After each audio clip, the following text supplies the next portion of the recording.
자, 건강을 위해서 흑마늘 액즙 많이들 드시죠. 그런데 이 흑마늘 액즙에 문제가 있다고 합니다. 오늘 저희가 직접 이렇게 마늘을 갖고 와서 황승택 기자와 함께 자세히 한번 알아보겠습니다. 흑마늘이 우네요. 흑흑. 네, 그렇습니다. 제가 예. 얼마 전에 뉴스에서 이렇게 마늘 한번 깐 적이 있었는데요. 네. 오늘도 또 마늘을 또 보니까 또 기분이 네. 좀 색다릅니다. 근데 좀 그때는 좀 재밌었지만 오늘은 정말 좀 씁쓸한 내용을 좀 다뤄야 될 것 같은데요. 네.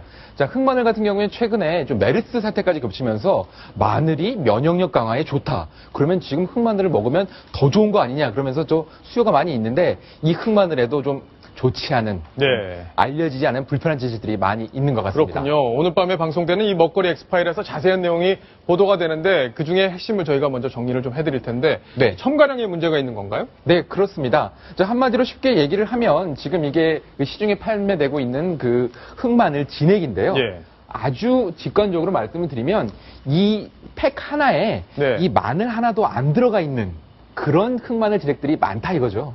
마늘 하나요? 네, 마늘 하나. 그래요? 네. 아니 이게 한쪽이 아니라? 네, 그렇습니다. 예. 지금 여기 지금 표에도 좀 나와 있는데요. 네. 좀 보면 설명을 해드리겠습니다. 자, 상호를 나타내지는 않았는데요. 자, 보십시오. 흑마늘의 첨가량인데요. 지금 뭐 0.11, 1.87g, 6.36g, 2.98g 이 정도 되는 마늘 진액 제품 같은 경우에는 전혀 지금 거의 마늘이 하나도 들어있지 않다. 뭐 이렇게 말하는 건 좀 그렇지만 진짜 흑마늘을 먹는다고 생각을 하지만 거의 좀 흑마늘을 물에 담갔다가 있는 물을 먹는 게 아니냐. 네.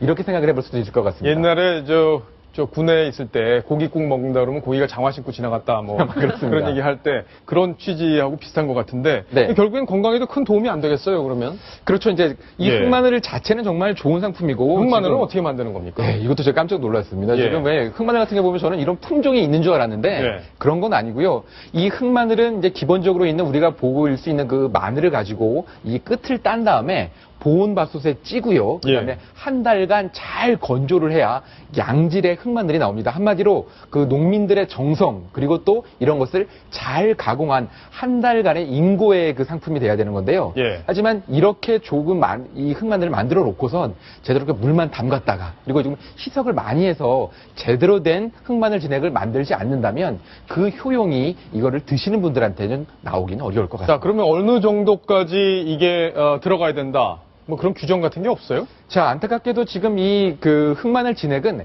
액상과당이라고 그러는데 한마디로 얘기하면 차로 분류가 되고 있습니다. 예. 그렇기 때문에 예를 들어서 의약품 같은 경우에는 최소한 이게 얼마만큼이 들어가야 된다. 이 안에는 얼마가 들어가 있다. 이런 게 좀 표시가 되는데 그 부분에 대해서는 좀 엄격한 규제를 받지 않는 거고 그 틈을 노려서 일부 악독한 업체 사장님들이 정말 물에만 담근 흑마늘 진액을 만들고 있는 것 같습니다. 예.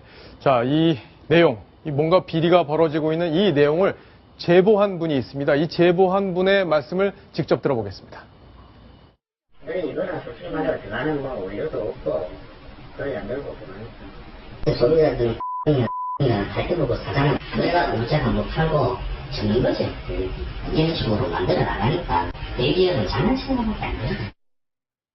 그러게요. 대기업이 이런 장난치고 국민들 건강을 상대로 해서 이렇게 장난치면 안 될 텐데. 네. 자, 이 흑마늘이 어쨌든 몸에 좋기는 좋은 건가요? 그렇습니다. 지금 마늘 같은 경우에는 이미 미국에서도 인정한 어느 세계 10대 건강 상품이고요. 예. 우리나라 사람들은 원래 좀 마늘을 많이 먹는데요. 모르고 먹었지만서도 이 마늘에는 의학적으로도 좋은 기능이 많습니다. 한번 살펴보겠습니다. 자, S아릴시스테인 참 어려운데요. 자, 이 성분을 통해서 노화 방지, 동맥 경화 예방을 할 수 있고요. 그리고 멜라노인이라는 성분 같은 경우에는 피로 해소, 정력 증강, 면역력 강화. 뭐 한마디로 좋은 거 다 들었네요. 지금 현대인들에게 좀 부족한 부분들을 다 보충해주는 성분이 마늘에 들어있다고 보면 될 것 같습니다. 그렇군요. 자, 결국에는 그러니까 이 특정 제품에만 문제가 있는 거지 이 흑마늘 진액 전체가 문제가 있다는 건 아니라는 것. 그것도 분명히 할 필요가 있겠네요. 네, 그렇습니다. 그래서 지금 이제 과연 시청자분들도 당황스럽게 그러면 내가 먹는 흑마늘 네. 진액이 진짜 제대로 된 것이냐 그런 걸 해서 제가 또 방송 들어오기 전에 좀 약간 더 취재를 더 해서 네. 좀 몇 가지 팁을 알려드리면 일단 저걸 사실 때 원재료 함량 비율이라 그러죠. 예. 그런 것 부분들이 어느 정도 충분히 있는지를 보고요. 그리고 고형분이라고 하는데요. 고형분의 비율이 높은 것일수가 좋습니다. 그리고 마지막으로 여기에 보면은 제조원 구매원 그리고 판매원 전화번호가 있는데 네. 직접 전화를 해서 제대로 만들고 그다음에 AS를 하는 것이 맞는지 이 세 가지를 확인하면 좋을 것 같습니다. 아유, 그거 다 세 가지 확인하고 먹으려면 정신이 좀 없을 것 같은데 어쨌든 함량 미달인 것들이 시중에 팔리고 있다고 하니까 시청자분들께서는 반드시 좀 확인을 하시고 드시는 게 좋을 것 같다는 생각이 듭니다. 자, 오늘 이 내용은 채널A에서 방송되는 먹거리 엑스파일에서 오늘 밤 11시에 자세히 방송이 되니까요. 어떤 얘기인지 직접 한번 확인을 해보시는 거 좋을 것 같습니다.